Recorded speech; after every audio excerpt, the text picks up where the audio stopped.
Makanya di Quran itu ilmu tertinggi diantaranya menurut orang tasawuf qulillah tsumma dzarhum fi khaudihim yalabun. Saya itu gak pernah loh takut mati meskipun saya masih muda, karena saya bayangkan mati itu ya baik-baik saja. Ketika saya hidup ya gak tahu cara ngelola nyawa saya, kenapa kok gak pergi. Kamu tahu caranya ngelola nyawa kamu, kok gak mati sekarang? Gak tahu kan? Tahu-tahu masih hidup kan? Tahu-tahu diutang semacam-macam lah. Sebetulnya kita zaman hidup pun nggak tahu cara ngelola nyawa kita, cara kerja jantung kita, cara kerja paru-paru kita. Nanti setelah kita mati pun nggak tahu caranya hidup ketika dia. Tapi anehnya kita, mosok manusia sudah dilemah iso hidup lagi. Memangnya kita sekarang bisa hidup karena kita tahu-tahu ya hidup. Ditekdir anak yang melarat, pesek, elek. Orang lain ditekdir anak Kiai, Gus, Mulyo.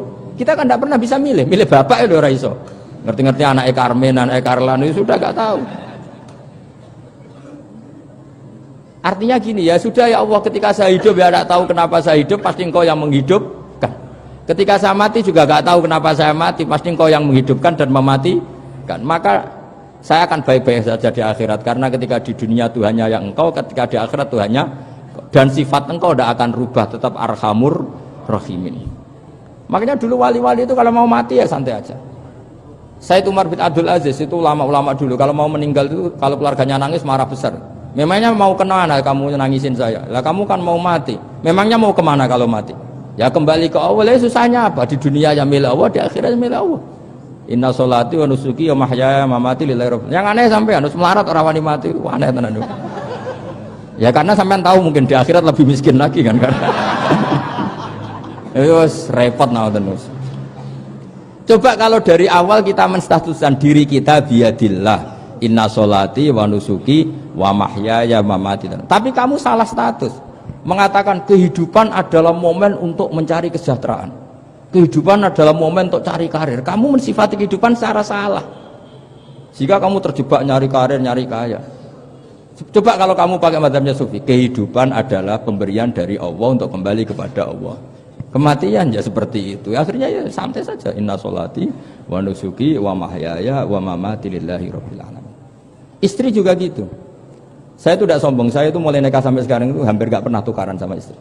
Sama istri saya itu sering bilang gini, Gus, kali-kali kalau saya ngamuk itu diwales, dilawan, supaya saya punya musuh katanya. Betul ya?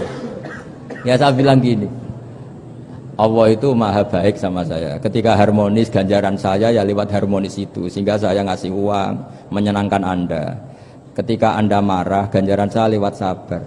Ya sudah, itu semuanya baik. Kalau kamu marah, saya tidak dapat pahala.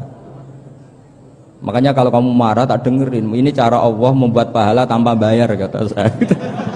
Justru kalau pas rukun itu untuk dapat pahala harus nyervis, jajak nukokno kelambi mahal, katanya. Boros itu pahala yang boros, katanya. Tapi kalau kamu marah, ini pahala paling murah, nggak usah biaya, dapat apa? Pahala, cukup sabar. Lu tuh kalau terlatih lama-lama dapat ya biasa saja. Ulama dulu seperti itu semua.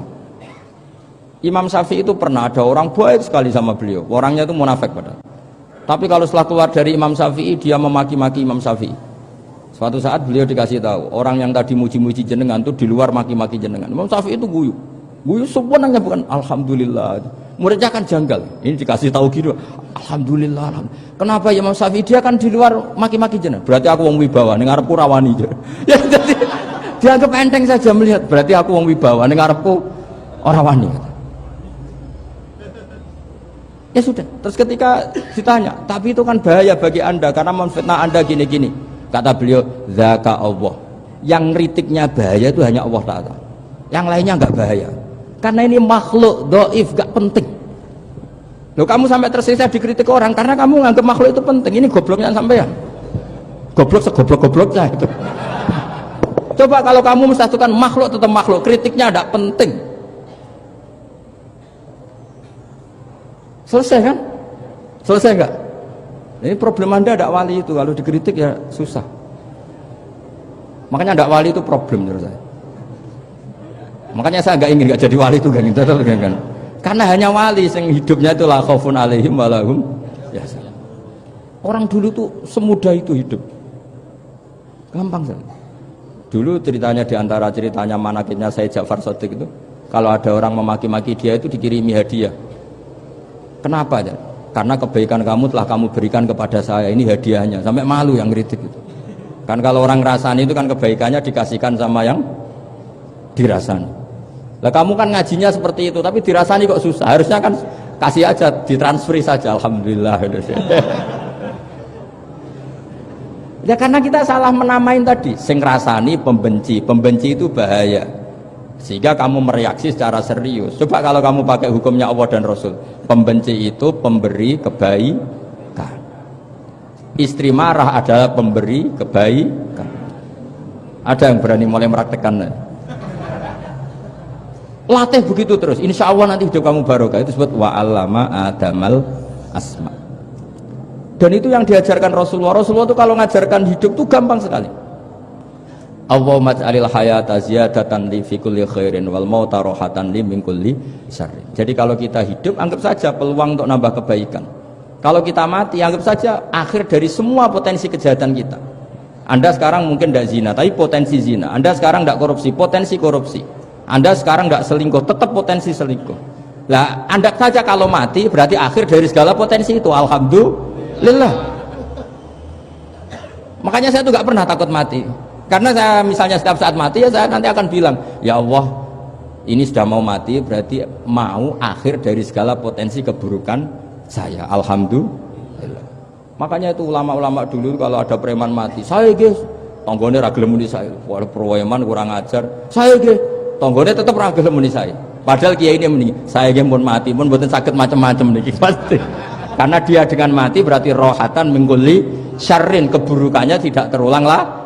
Lah keburukan nggak terulang lagi itu saya apa buruk? Saya. Makanya kiainya minta saya guys niki, tonggone cek menengahin. Saya guys menengahin.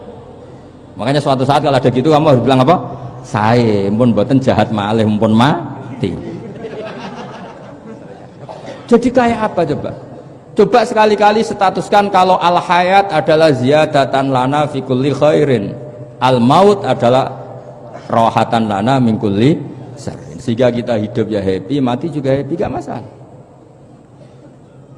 Terus kayak misalnya muni ngene, tapi anak bojoku piye? Memang selama hidup anak bojomu bahagia. Ketoke ya tambah musibah ya, Cok. Malah sombong lagi kamu, seakan-akan kamu Tuhan yang bisa mensejahterakan manusia. Wong isih urip kok bojomu wis ndonga muga-muga nang mati malah. Karena gak jelas.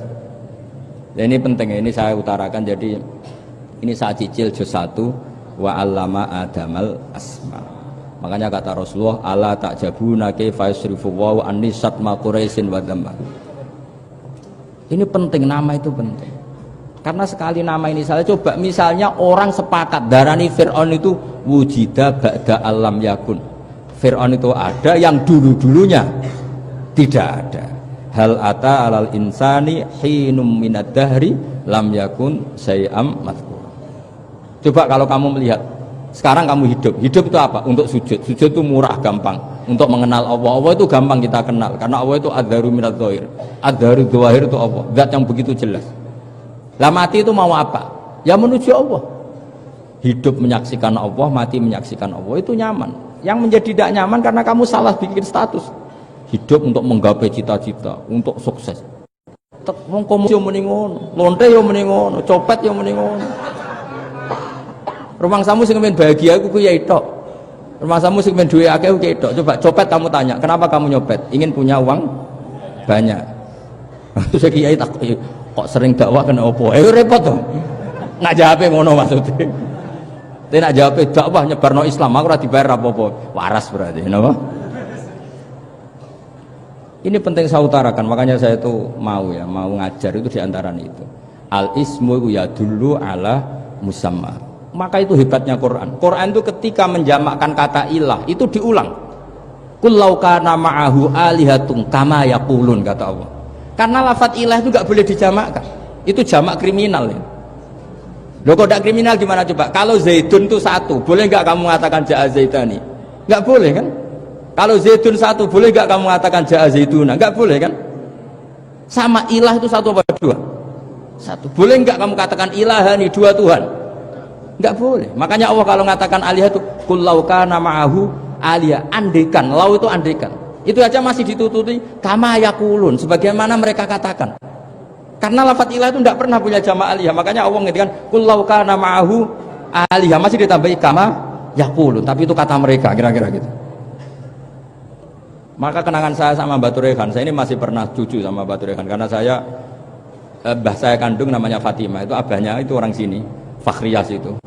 Ibunya itu orang Kudus, makanya saya ini ya turunan Kudus, turunan Lasem. Itu kalau Mbak Turehan, kalau hari kematian Yesus itu kan ditulis hari wafatnya Yesus. Mbak Turehan kan tentu meyakini Yesus itu Isa itu tidak mati tapi makanya di kalender Kudus sampai lihat itu kan matinya Sibah Isa, kan ada dalam kurung Sibah Isa, jadi yang mati itu Sibah Isa. Karena kalau yang mati Isa kan menyalahi Quran wa ma qataluhu wa ma salabuhu walakin subyalah, maka ditulis kematian Sibah Isa. Hanya Almanak Kudus, yang lainnya enggak karena sudah ikut bahasa nasional. Saya pernah agak bantah dulu, saya masih muda. Ditulis gini saja, kematian Yesus dalam kurung katanya. Jadi ono karena saya ini teori Quran itu kalau ada bahasa salah itu diulang. Kullau kana ma'ahu aliyatun kama yaqul. Karena nggak benar, jama' aliyah itu nggak benar. Bagaimana mungkin sesuatu yang satu dijamakkan? Coba kamu bisa mengatakan zaituna karena zaitnya banyak. Kamu punya tamu rojulun, kalau orang banyak rijalun. Kamu melihat satu masjid, masjidun, kalau masjid banyak masjid. Masalahnya Tuhan itu tidak pernah banyak, mau satu. Makanya itu hebatnya kamus-kamus yang dikarang orang alim. Tasniahnya ilahun itu lam yujad katanya. Tapi wajaduhu wasamauhu. Tasniah ini nggak ada secara hakikat, tapi mereka ada yang menjamakkan, yaitu mereka-mereka yang salah. Makanya tadi dalam ilmu mantek kesalahan itu tidak pernah ada, yang ada adalah orang yang salah. Jadi kesalahan itu tidak pernah ada, yang ada adalah orang yang satu tambah satu pasti dua, nggak mungkin empat nggak ada, lima nggak ada, tapi orang jawab salah banyak. Nah, itu namanya ilmu ya. Makanya yang namanya ismu itu mesti ya dulu ala musamma. Andai kan orang mengatakan Lata Uzza ini batu yang dipahat oleh si A, dulu pesennya di Muntilan, batunya dari Mojokerto, dulu pas bikin tangannya protol terus disemen, dilakban. Bisa nggak jadi Tuhan kalau dengan status seperti itu? Fir'aun misalnya dulu nggak ada, lahir ngompolan, tahu retoreten, ciliknya malah tahu tipes, terus tua-tua jadi pangeran, aneh nggak tuh? Jadi semua, makanya setiap kemusyrikan itu kata Allah inhiya illa asmaun samaitumuha antum wa abaukum ma anzalallahu biha min sultan.